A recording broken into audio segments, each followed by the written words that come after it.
Thank you all for joining us for our parallel session, to everyone here at the Friedrich-Ebert-Stiftung in Berlin, and also to everyone joining us online from wherever you are, and we send greetings from Berlin. Thank you for taking the time to be with us for this parallel session on a new understanding and measurement of prosperity. Those of you who will have followed the paper trail of the T7 will have seen that measuring prosperity and finding new approaches to measuring prosperity feature quite prominently in the T7 communique that we as a group will hand over to the German G7 presidency tomorrow, as well as in a couple of other documents, including policy briefs and a call for action that many of our colleagues have signed. The underlying idea, and also what we'll talk about in this panel, is of course the Beyond GDP Agenda. I mean, we know for many reasons GDP doesn't add up. It's treating as derivative many of the things that we actually value and consider as prosperity, and rather reduce it to consumption and expenditure information. And so a few of the tasks that we've set ourselves as a panel, and I'll introduce our expert panelists here in a minute, is to identify some of the barriers to more holistic and more multidimensional approaches to measuring prosperity, thinking and measuring prosperity, and questioning why we haven't come as far as we perhaps could have come. Also to identify the role and the leverage of the G7 to bring this agenda forward, and then also to identify the implications of some of the more recent developments and next steps for policymakers and institutions, as well as civil society and business leaders, to build on what has already been achieved on this path, and what are the next steps. We have a few leading questions that our experts here will also address, including what measures of success, so what alternatives to measuring prosperity do we have, and how should they guide new politics and new policies on well-being, on prosperity? What is needed so that governments can also implement them for policy making? So how do we make them more than just statistics that sit on shelves in glossary reports and collect dust, but are new tools and goalpost indicators that can actually drive policies? And what kind of information does also need to be conveyed to society, who have become used to certain conceptions and certain measures of prosperity and progress? So how can we move beyond this and also drive the agenda societally? What are effective policies for promoting progress in an integrated fashion in all its dimensions? And of course, again, so what is the role of the G7 to drive this agenda? We are extremely privileged that I won't have to answer any of these questions, but we have 4 experts sitting here with me who know much more about these things than I do, and who can enlighten us with their expertise and their experience. I'll start on my immediate left, so the immediate right from where you're sitting. We have Dr. Stefan Profit, who holds the position of Deputy Director General in the Economic Policy Department of the German Federal Ministry of Economic Affairs and Energy. And part of this portfolio also involves dealing with macroeconomic developments, economic analysis and projections, including growth, but also, and I'm sure we'll hear more about this, other forms of prosperity and other indicators. Then to the far left here, or to the far right from where you're sitting, we have Dr. David Kolster, who is a postdoctoral researcher at the Planetary Boundaries Research Lab within the Stockholm Resilience Center. And his expertise is on feedbacks between human development or prosperity, more broadly speaking, the economy and planetary boundaries, so bringing the environmental dimension into much stronger focus. Then on my immediate right, or left from where we are sitting, we have Lara Fleischer, who is a policy analyst at the OECD Center on Wellbeing, Inclusion, Sustainability and Equal Opportunity. Lara works quite a lot with governments, including the German government, so Lara and Stefan already knew one another through that channel as well, on developing better metrics of well-being. So really working with governments, especially in the OECD, but of course many G7 countries included. And she's also leading the OECD's flagship How's Life report series.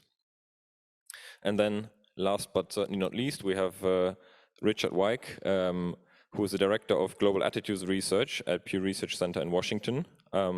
That involves conducting research and writing about international public opinion on many topics, including democracy, international cooperation, and attitudes towards the US and China, for example. And Richard has also been involved here in the T7 task force on social cohesion in a number of policy briefs and calls for action that try to push the agenda for new metrics of prosperity in the G7 context. Thank you all for being here with me and with us. We'll start with some introductory remarks from all our panelists, and then open up as quickly as possible, I hope, to allow a lot of interactions. So please, if you have questions after we have heard our speakers' introductory remarks, just raise your hand. If you're joining us via Zoom, my colleague and co-chair Yamuna will monitor the forum online and can then also field your questions to our expert panelists. Right, without any further ado, let's hear from our panelists. Perhaps we can start with you, Stefan, actually.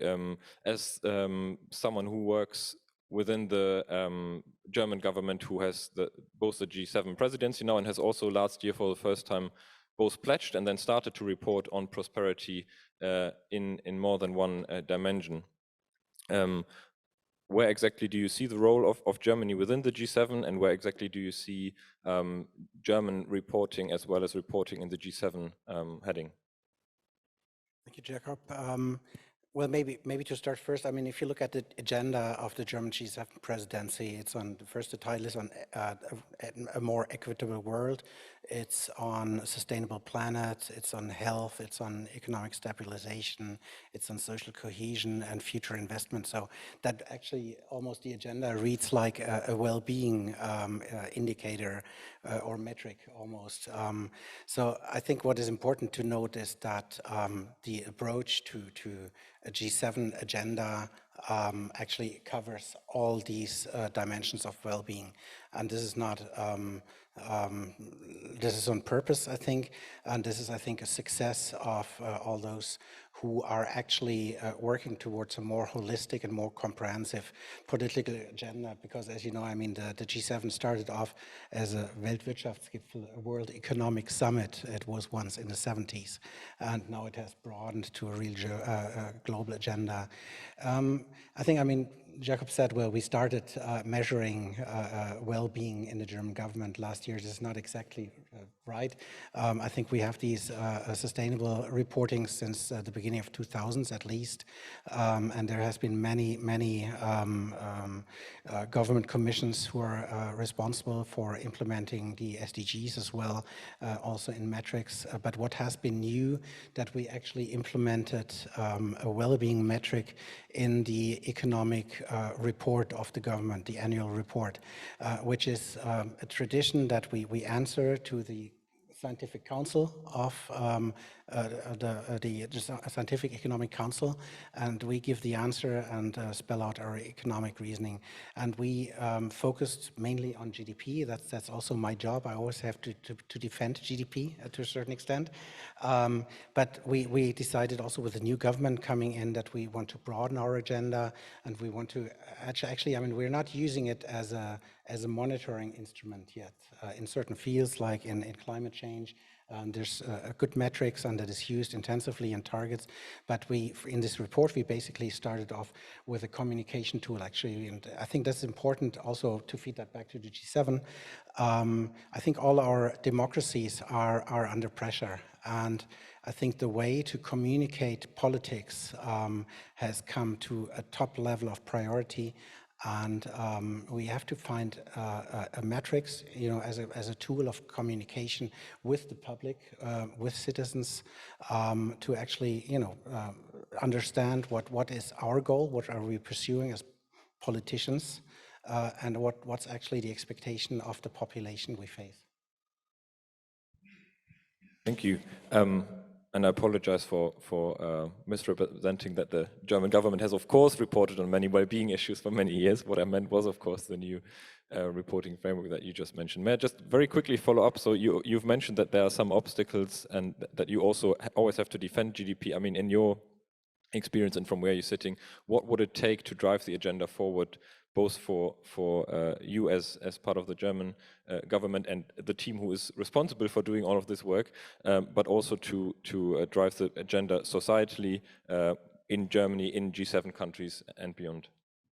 Well, if I say defend GDP, I always say, I mean, GDP is measuring what is measuring, not more, not less. And it's useful for budgeting. It's useful for international comparison because there are standards. And I think that's one point that and that's the role of the G7 and also the OECD, to formulate standards on well-being indicators that are comparable across borders, across the world. And I think another issue is, and that's a little boring to say, is statistics. I think many of the GDP indicators we are available on a quarterly basis and are very useful for policy formulation. A lot of the structural indicators we have on well-being are available on a 3-year, 5-year basis, not very timely. So I think we have to decide to a certain extent, and I think that's not very sexy, let's say politically, to put resources into statistics, but I think it's important if we want to have a sound basis for economic analysis and policy making. Excellent, thank you. I think we'll get back to some of those points in a bit, but let me now turn to our second panelist. Based from where you're sitting and your work with the OECD, with many governments advising but also reviewing what has been done and what has been achieved, what are the main achievements that you think you can report, but also maybe the key challenges that you see not only in Germany but also beyond for G7 countries and other members of the OECD? Yeah, thanks so much for this introduction, for having me on this panel. This is about measuring prosperity. At the OECD, we often use the term well-being. So just out of habit, you'll hear me say well-being a lot, but it means kind of the same thing. I want to bring three points to this panel, and one is about the measurement and the statistics. And that is that actually there has been a lot of growing international consensus over the past decade on what constitutes a good life and what are the key ingredients that should be measured. So today, more than half of OECD countries actually have a national well-being framework or a national well-being initiative and monitor well-being outcomes on a regular basis. And those initiatives are, they differ in terms of how many indicators are now included, but they also have many things in common. They're all outcome focused. They cover broad, multidimensional aspects, so people's material conditions, quality of life, also more social aspects. So how do we relate to each other? How do we relate to our public institutions? Many of them include objective, but also subjective measures. So how do people themselves feel about their lives? That's sometimes very different than what an objective indicator might tell you, but we know that it drives policy relevant outcomes such as voting behavior or health behavior. And many of those initiatives also do have a long-term focus on economic, environmental, and social sustainability. What I think is most important is that several of them have been accompanied by large-scale public consultations. I'm also thinking of Gut Leben in Deutschland several years ago, where people themselves, citizens, have been asked, so what is important for you? What matters to you? And the answers are actually very, very similar across countries. So I'm also very hopeful that we kind of know what are the key ingredients and what we should go for.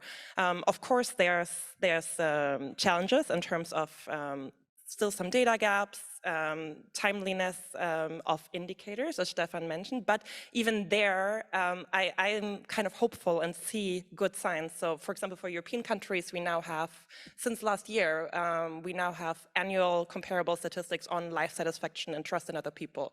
Of course, more investment is definitely needed in social statistics, but we see something. During the pandemic, many national statistical offices have launched high-frequency social surveys with well-being content. We now see them rolling that back a bit, but it would be amazing if that momentum could be kept up.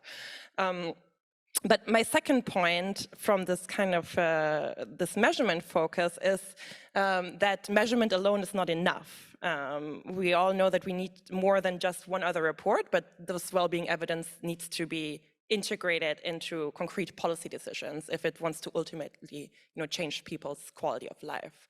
And here we see a growing number of OECD countries, including several G7 members, experiment with different mechanisms of how well-being metrics can be applied to policy processes.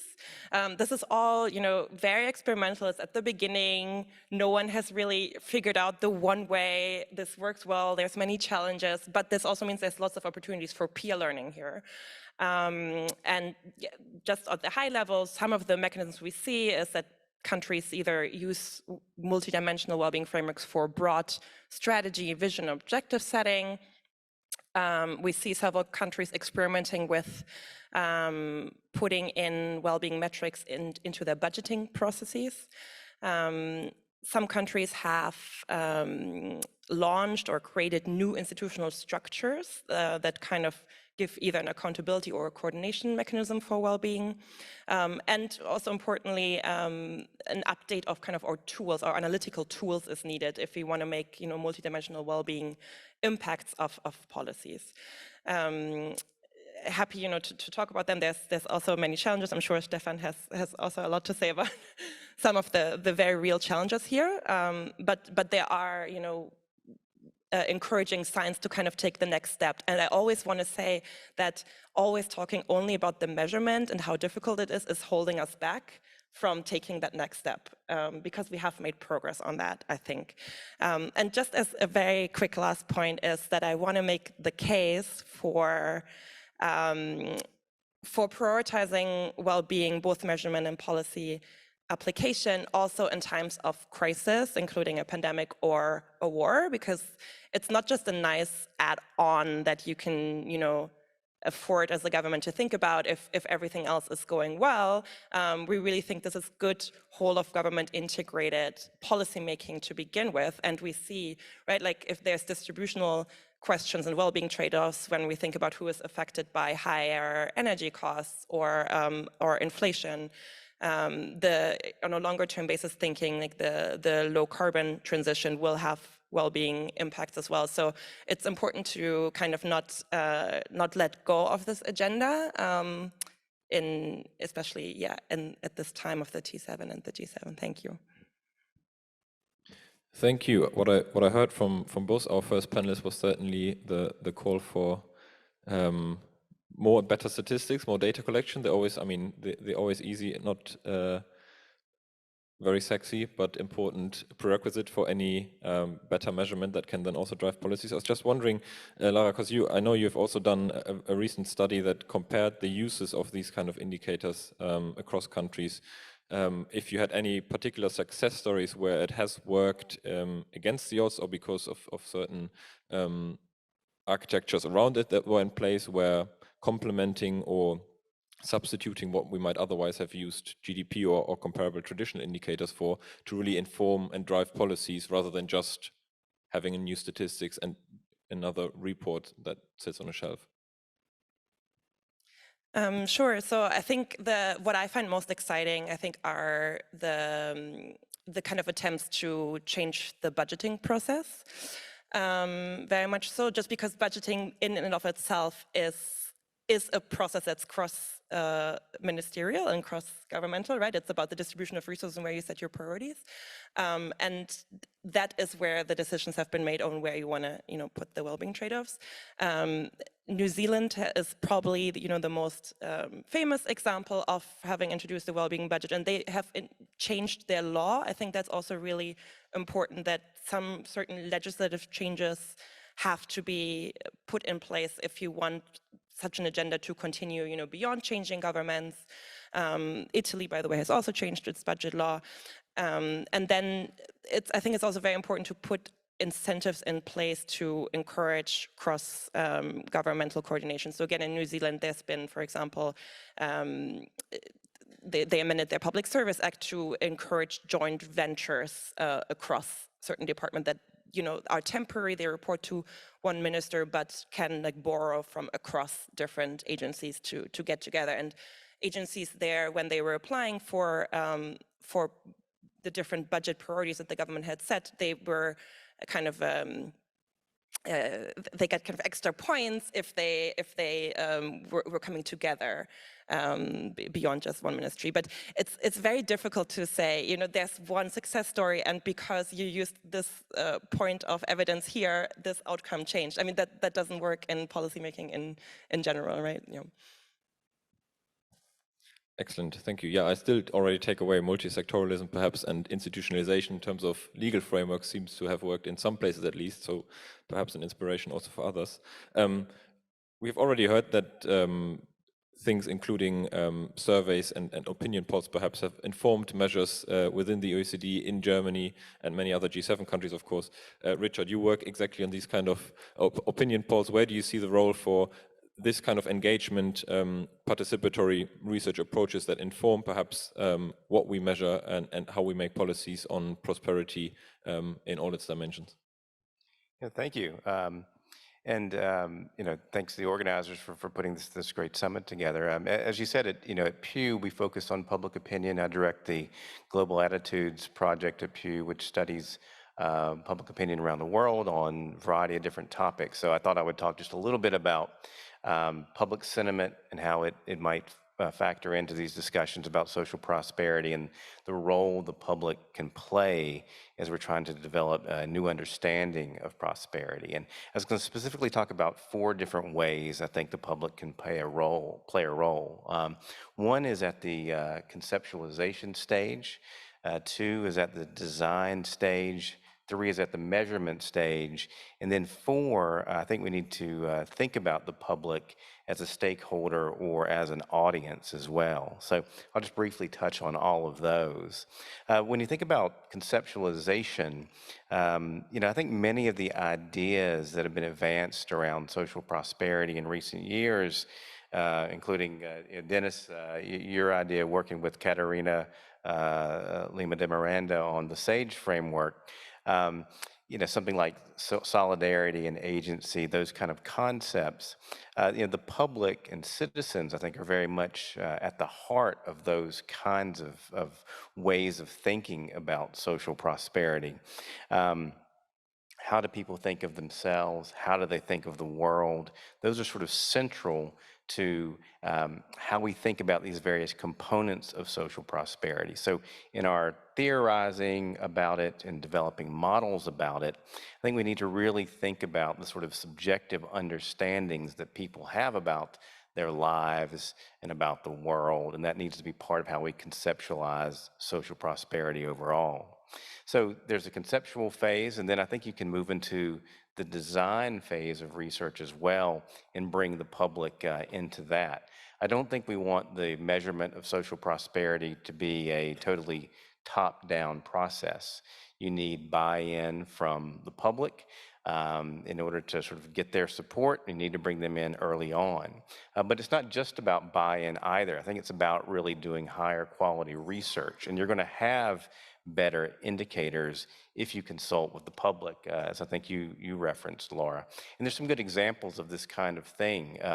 Henrietta Moore and her colleagues in their paper for this summit talk about citizen social scientists and citizen-led development processes for indicators. The UN back in 2020, as part of its UN 75 initiative, had public consultations as part of their process for developing priorities for the organization and priorities for international cooperation. So I think you can use surveys, you can use public deliberations, maybe even things like deliberative methods in many publics, a variety of different ways to bring the public in as you construct your research design and go about determining what you're going to measure. And then as you reach the measurement stage in developing your indicators, I think there are real ways you can use surveys to be one way at least you get at some of these indicators of social prosperity. There can be a lot of practical challenges to using surveys, but if you're thinking about things like life satisfaction, social trust, trust in institutions, social cohesion, a lot of these different kinds of ideas. Surveys might be one of the best way to measure those. So I think you really need to, use surveys to get at these sort of subjective elements of social prosperity, to incorporate people's perceptions of well-being. There's a lot of good academic work out there that's been done on survey research on these topics that you can draw on. And then finally, I think it's really important to consider the public as a stakeholder or, as a key audience. At convenings like this, I think there's a lot of focus typically on research, on policy, and that all makes a lot of sense. But I think we also need to think quite often about communications and dissemination. We're going to need awareness and buy-in from policymakers, from researchers, from NGOs, and ultimately by the public and by sort of public-facing intermediaries like the media.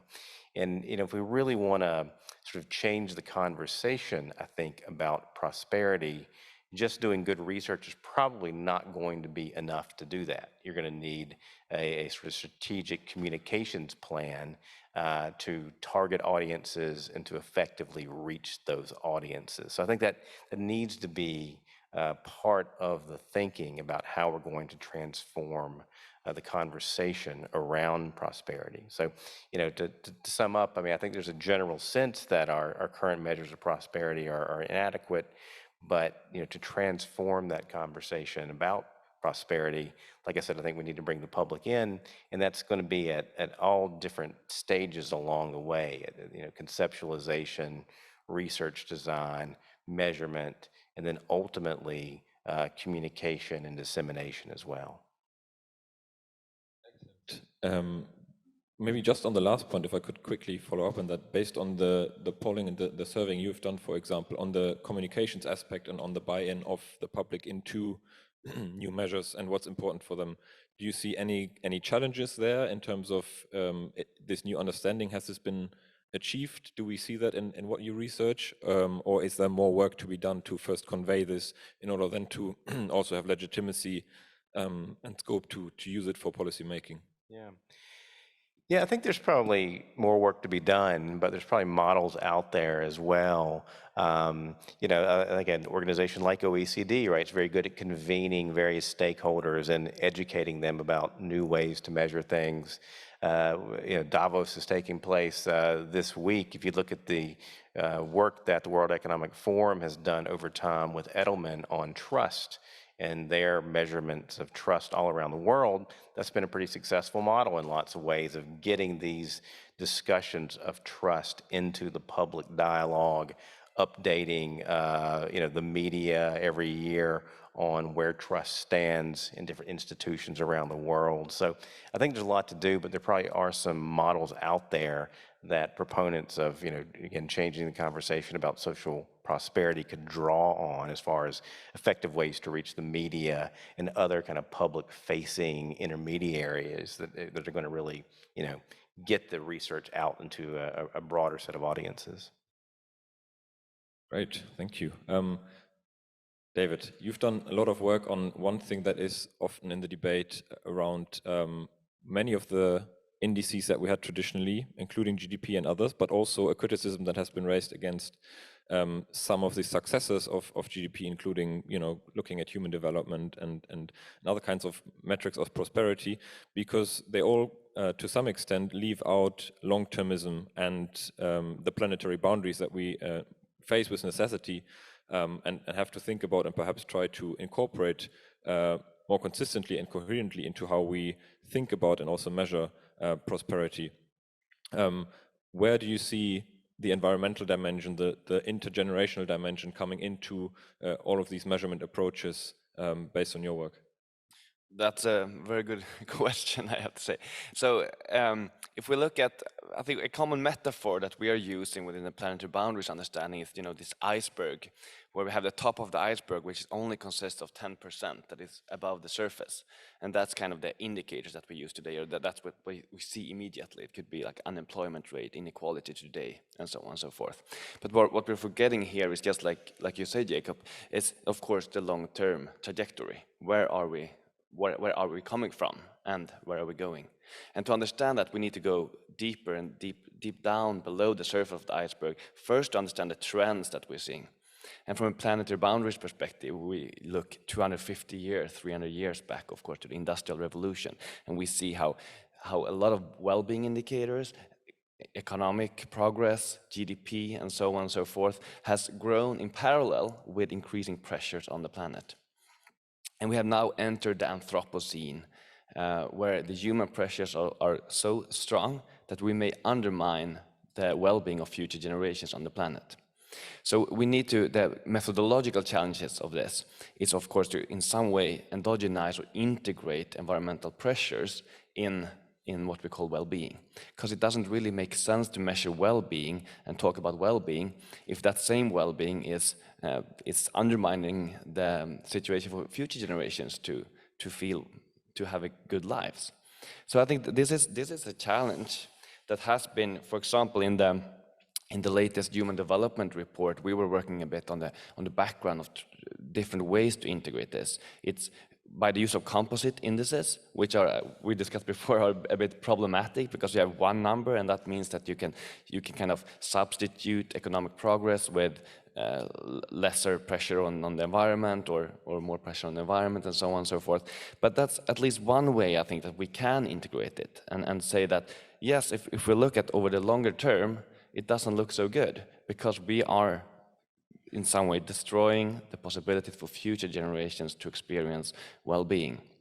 So the way that we integrated that there was as a measure of, or that we suggested here, and that the Human Development Report Office integrated it. It was in the form of a material footprint and emissions, and to kind of account for that in the metrics of Human Development Index. So that's one way kind of to directly combine it. The problem with the way that they are handling that is that the planetary adjusted factors that they are using in this particular example are not measured against planetary boundaries in itself. So if we look at the planetary boundaries or the planetary situation, the limits of the planet, the regenerative capacity of the planet that is at danger, that's an absolute. That's non-negotiable in a way.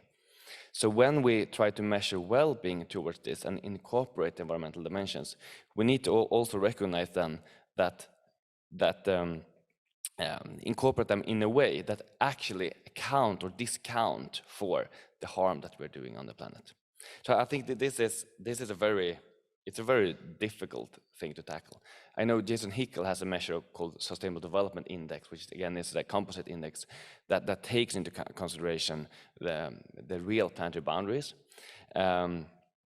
But he doesn't include inequality, for example, even in such as simple measures. That's a problem with that.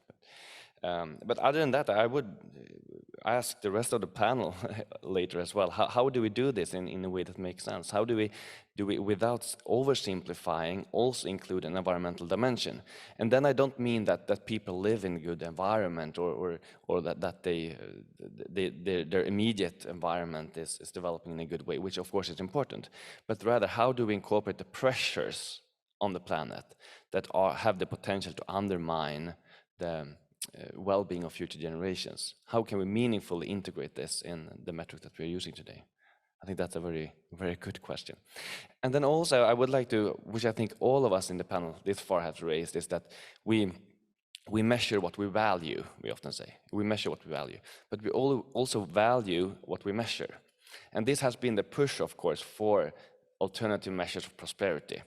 The danger is, though, that some may think that it's as simple as that, just like start to measure differently, and then we will not really go in the right direction. I think the Swedish indicators are unfortunately quite bad example of this, how the government started in the financial reporting a couple of years ago to measure 30 indicators, environmental and social. They did it for 1 year, it got some traction in the news. The second year, not so much, and then I think they're not doing it anymore. And because I think that we really need to do what Stefan mentioned here, that we need to include these in scenarios, we need to include this, we need to communicate it in ways that makes it interesting for the public, and having different focus that I think Lara has mentioned before in the panel. Yeah.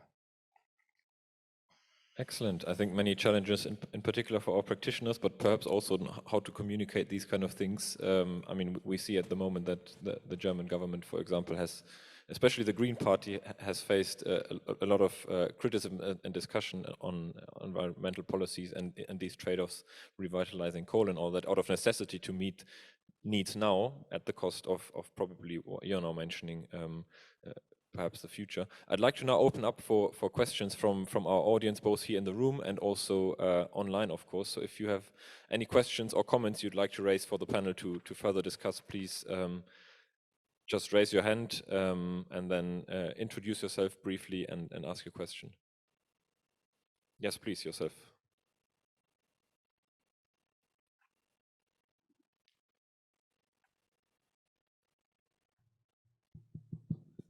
Hello, Fabio Battaglia from the Institute for Global Prosperity at UCL London. So my question is around legislative frameworks that some of you mentioned as well. So this is, embedding well-being frameworks into national legislation is crucial because it helps these frameworks survive changes in administration. But on the other hand, it's also a weakness in the sense that it signals that policymakers are not interested, and the only way for these frameworks to be used is essentially for policymakers to be forced to. I wonder, and as a consequence of that, this promotes more of a passive use of these frameworks and metrics. So I wonder how, what do you think could instead promote a more active use, one in which it's not the law that gives strength to the frameworks, but it is the framework itself that has its own strength and attracts the interest of policymakers and journalists as well. Thank you. Who would like to start? Yeah, I think that really reflects what I was talking a bit about before, that the introduction of this session that we are in now is saying that the economic system needs to change, and then we move to indicators quite quickly. But actually indicators is a much lower order leverage point than the change of the system is, of course. So we need to look beyond the indicators and see how do we change values, how do we create these shifts to a more broader framework of what well-being means, and how do we do this within the planetary boundaries. In the Earth for All project that I'm involved in, we are trying to look at the social tension in the long term, and we argue that we need to incorporate in social tension indices both human well-being, inequality, but also the stresses on the climate, for example, because those stresses are real and those stresses are coming more and more. So, and it doesn't really make sense to only focus on one of these or either of these, because also if we want strong action on the environment, a strong action for climate, we need social cohesion, we need measures that makes people feel included, we need policies that make people included in this transformation that is so needed.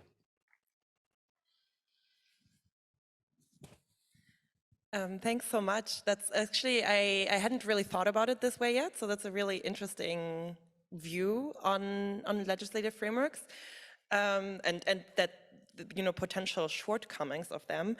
I think I have two things in mind. So one, many of the legislative changes that I've seen don't necessarily say it's this particular well-being framework and all of those very specific indicators that have to be used. They're a bit more flexible than that, right? They say the government, or sometimes it's the treasury, it depends on the specific law, has to report on specific alternative indicators or more than just economic indicators, and then it's still up to the government of the day, or if better data becomes available to change that. So there's still some kind of active engagement with improving and picking the indicators and focus areas that are most relevant.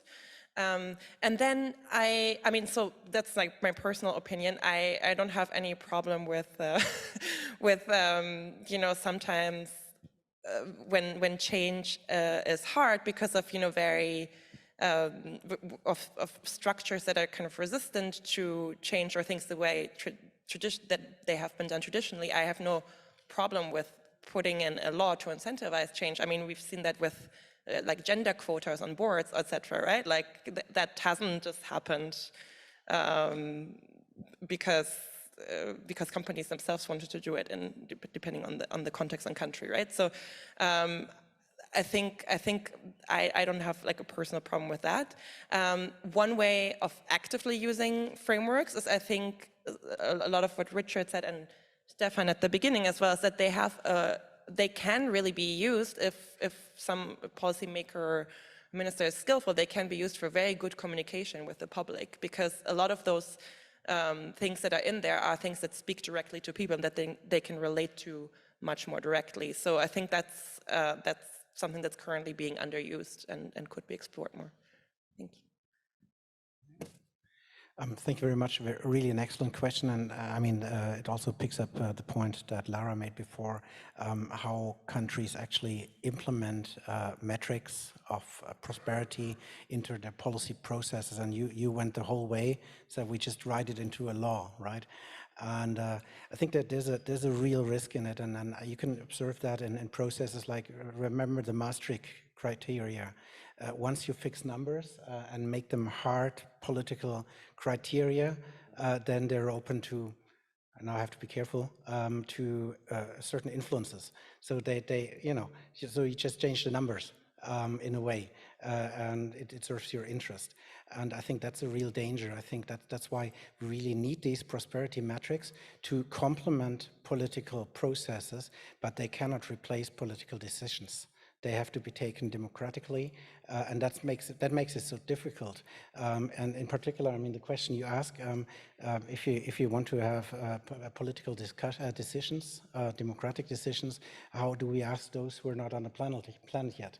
How do we actually take their interest into consideration? So that makes it really difficult, because then you have to assume that policymakers have to you know, actually take their interest and support them, and that's also a political decision that has to be made, whether society wants to be short-sighted or not. That's also fair, and that's why we had a discussion in Germany some of the last legislative terms, where we actually had a government which had a two-thirds majority, and there was a tendency to say, well, we put some things into our constitutions, because then later governments cannot change this. And that would be like you put a metric on prosperity measuring into the constitution, and then every following government has to follow this. But I don't think this is a very democratic way to think about this, because every government, you know, the current population has to decide democratically on what it is. So I think you really have to use these metrics as complements, but also as feedback loops in political discussions, you know, because we also have this process that ministries, the labor ministry, the environmental ministry, the economics ministry, come up with their proposal for policy priorities and for budgeting, and then they're aggregated, and some people in German politics described it as a political sausage making, what's happening then. So you put them together, and then you have a result which is decided in the parliament. But during this process, I think it's very important to have these feedback loops from science, in particular, who actually provide these metrics and challenge policy all the time. So I think that's the use that I would imagine and envision of these prosperity metrics to fulfill. John, do you want to? Briefly to add on some of the things that were said about sort of flexibility. I do think you're going to need some flexibility and adaptability when you're developing these kind of indicators. You need some sort of standardization as well, right? Especially at the kind of cross-national level for comparability, but maybe at lower levels of political organization, you need some adaptability, flexibility. I think that kind of thing will help get policymakers on board, and also help get the public on board. You know, if you are going to go out and consult with the public, get their input about what's important in their lives, how do you measure it? You have to listen to them. You have to listen to their own, you know, lived experiences, their local circumstances, and, you know, incorporate what you hear into what you measure. And, you know, thus you're inevitably going to end up with some differences, some flexibility and adaptation. So you got to, I think, you know, have a multi-tiered approach that sort of blends standardization with local level adaptation at the same time. Thank you, Dennis.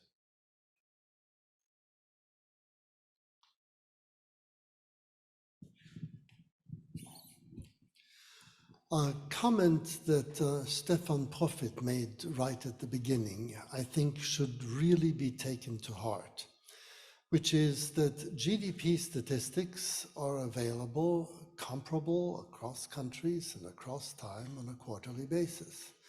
If you look at well-being statistics, as you said, they're available every 3 to 5 years, and they pop up and then they disappear and come in different forms. And it got me thinking about, how did GDP get established? When Kuznets got it started, did he have big public assemblies to see what is useful? And did he go through the considerations that we had here? No, what happened was Rough and Ready used the data that was at hand and made it available, but comparable. And that meant something important, which was that the public was able to see something that it wasn't able to see before. Before it was driving through the dark without headlights, and all of a sudden the headlights showed up something which was throughput. Now, is this a good measure of even throughput in the digital age? Probably terrible, because so much in digital age is free and so forth. So GDP is not a great measure, but we've agreed on it.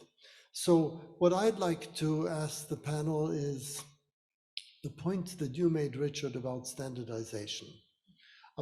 Should we put standardization high up on our agenda, and then concentrate on lots of disaggregated, heterogeneous data down below? But by standardizing things, you put it into the public domain. You make it visible in the headlights. What are your thoughts about standardization with regard to environmental indicators and social indicators alongside GDP? Thank you. Let's just see if there's any other questions, because otherwise we'll run out of time. So if there's other questions, we'll take, yeah, maybe Yamuna and then yourself, and then we take them all at once in a last round, perhaps. Hi, I'm transferring the questions from the digital participants. First one is asking if human rights should be part of the well-being indicators. Okay. And the second one asks if we need to rethink the global world order to be better able to reach equality and boost economic development worldwide. Thank you.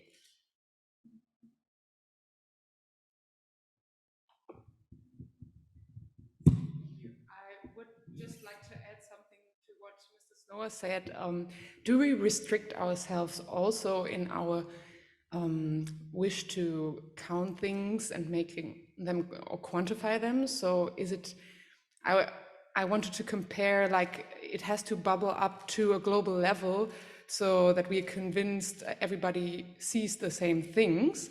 So from the experience from the Global Food Summit last year, there are also narratives bubbling up at a global level, and it's not always dependent on quantifying things. So I was just thinking, it was very convincing how you put it, but maybe we also have to re-socialization, give us a chance to think differently, like in a narrative or something, which is as adequate maybe as a certain number to compare things. So as a comment maybe, and yeah, for your comments. Excellent comments and questions, thank you. What we'll do, because we only have 7 minutes left and we are otherwise keeping everyone from lunch, is we'll have 90 seconds from each of our panelists addressing the questions or comments as you wish, and then perhaps also a final word or remark. In particular, what I would be curious to hear about as well is, where do you see the role and leverage of the G7 in, well, answering all the many difficult questions that we've heard, but also pushing 90 this... seconds. 90 seconds, absolutely. And we'll start in reverse order, perhaps with David, and then... Yes, so the question of standardization, I think, is very interesting and very important. It's also very difficult, because in a way, we know ourselves, I think, what the quality of life is, like from on a personal level, what is a meaningful life. The capabilities approach, I think, is very useful, like that people's opportunities to do and be what they would like to do and be, but how do we measure that? And then we go, is it meaningful to measure it? Yes, because otherwise it's difficult to compare, etc. So I think that we need to focus on measurement and indicators and their use, because they are important in many ways, but they are not the full answer, of course. As we talked about in the beginning, that there is a need for a transformation of what society measures and emphasize, and that's a qualitative change. But it's, of course, has to come with quantitative measures as well. There's now attempts to standardize the measurement of natural capital. That's one way to do this, and also gross environmental product, I think they're referring to it. However, they are using the measurement sometimes in a way that they are substitutable. So basically that you can substitute environmental assets with some other assets, and that's very problematic because we have a category difference there. So I think, yes, there is a need for standardization, but we also need to be very careful, and we need to look at different dashboards of plethoras of different indicators. And I think also this is what society does in a very big extent. It's just that GDP has happened to become a very standardized measure, but we could also have alternatives there. And I think GDP has been a very useful indicator also today when you look at how countries have developed and the basic needs are met at levels that are very consistent across different countries in the world. But now we have moved far beyond that, I think, especially in G7 and other rich countries, that we have that the continuous growth of GDP does not mean better lives. It's not enhancing the quality of life anymore. Thanks. Richard. On standardization as well. I mean, I do think the cross-national standardization is important for this kind of thing. I mean, I'm biased a bit. The project I direct at Pew, it regularly surveys people and asks them a standard set of questions, and we compare countries and see where they stand. But it's often, I think, a powerful tool because people can see themselves in a global context, right? Where does my country stand versus other countries on certain dimensions? What do the trend lines look like in my country versus other nations? So I think that type of standardization is a necessary part of this in allowing for more variation at sort of lower levels of political organization. As far as what the G7 can do, or maybe the G20 can do, hopefully they can be a sort of catalyst to make the discussion around prosperity, at least a broader definition of prosperity, at least an annual thing. I mean, Dennis, you mentioned, a lot of these well-being measures only come out every 5 years or something like that. These organizations can at least help this be an annual discussion around where societies around the world are at on various measures of prosperity. There's a lot of challenges to making that happen, but that's a positive role I could envision the G7 and G20 playing. Thank you, Richard. Lara. I will, since I work at the OECD, I will also talk about standardization. Thank you for this question. And indeed, like the entire well-being agenda of the OECD and all our efforts in that field started as a statistical agenda very much, because we saw there's many areas where we need better comparable statistics, and some things that we thought of intangible, could we quantify them or not? And Again, I have a more hopeful view.